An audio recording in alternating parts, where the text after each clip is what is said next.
Hi friends, welcome to my channel. எல்லோரும் எப்படி இருக்கீங்க? எல்லோரும் நல்லா இருக்கீங்க அப்படின்னு நம்புகிறேன். இன்றைக்கி நான் வந்து ரொம்ப நாள் கழித்து ஒரு லாங் வீடியோ இன்றைக்கி நான் வந்து உங்கள் கூட ஷேர் பண்ணுறேன்.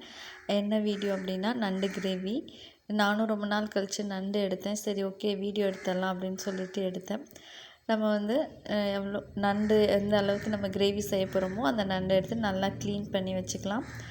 அப்புறம் கடாய் நல்லா சூடானதுக்கப்புறம் எண்ணெய் ஊற்றிக்கலாம். எண்ணெய் நல்லா சூடானதுக்கப்புறம் நம்ம வந்து ஸ்பைசஸ்லாம் போட்டுக்கலாம். அதுக்கப்புறம் ஒரு 200 கிராம் 150லேருந்து 200 கிராம் சின்ன வெங்காயத்தை நீளமாக கட் பண்ணி வச்சுருக்கேன். அதையும் சேர்த்துக்கலாம். சின்ன வெங்காயம் சேர்க்குறது ரொம்ப நல்லாயிருக்கும். அது கூடவே இஞ்சி பூண்டு பேஸ்ட் 1 ஸ்பூன் போட்டு அதோட பச்சை ஸ்மெல்லும் நல்லா போகிற வரைக்கும் வதக்கிக்கலாம். தக்காளி சேர்த்துக்கலாம். ஒரு தக்காளி வந்து 2 தக்காளி சேர்த்துருக்கேன். நான் இதுக்கு முன்னாடி என்னோடய ஷார்ட்ஸில் வந்து நண்டோட காலெல்லாம் வந்து நல்லா நசுக்கி போட்டு ரசம் வச்சுருப்பேன். அந்த வீடியோ பார்த்துருப்பீங்க.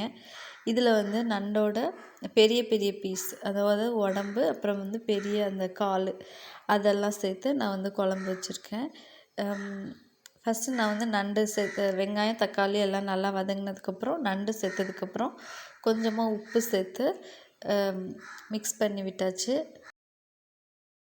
மூடி போட்டு ஒரு 10 நிமிஷம் வேக விடலாம். வேக விட்டு நம்ம ஓப்பன் பண்ணி பார்த்தோம் அப்படின்னா அதுவே வந்து நிறையா தண்ணி விட்டுருக்கும்.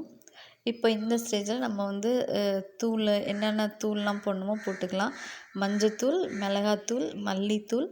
நான் வந்து இதுக்கு வந்து பெப்பர் போட்டோம் அப்படின்னா கொஞ்சம் நல்லாயிருக்கும். ஏன்னா நண்டு மோஸ்ட்லி நம்ம வந்து சளி, இருமல் இதெல்லாம் கொஞ்சம் நிற்கிறதுக்காக தான் போடுவோம். கொஞ்சம் இதில் வந்து பெப்பர் சேர்த்துக்கிட்டோம் அப்படின்னா கொஞ்சம் நல்லாயிருக்கும். மிளகாத்தூளை கொஞ்சம் கம்மி பண்ணிவிட்டு பெப்பர் கொஞ்சம் அதிகமாக சேர்த்தோம் அப்படின்னா நல்லாயிருக்கும். அப்புறம் எல்லா தூளெல்லாம் போட்டதுக்கப்புறம் நமக்கு எந்த அளவுக்கு கிரேவி வேணுமோ அந்த அளவுக்கு தண்ணி ஊற்றிக்கலாம். கொஞ்சம் அதிகமாக தண்ணி ஊற்றினா அது சுண்டி வர வரைக்கும் நம்ம வந்து அதை வேக விடலாம்.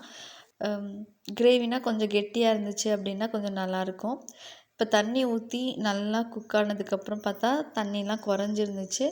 அதுக்கப்புறம் நான் வந்து தேங்காய், சோம்பு, சீரகம் இதெல்லாம் போட்டு நல்லா அரைச்சி அந்த பேஸ்ட்டையும் ஊற்றிருக்கேன். அது கூட மறுபடியும் நான் வந்து பெப்பர் ஒரு சின்ன ஸ்பூனில் பெப்பர் ஃபுல்லாக போட்டிருக்கேன், ஒரு சின்ன ஸ்பூன் ஃபுல்லாக.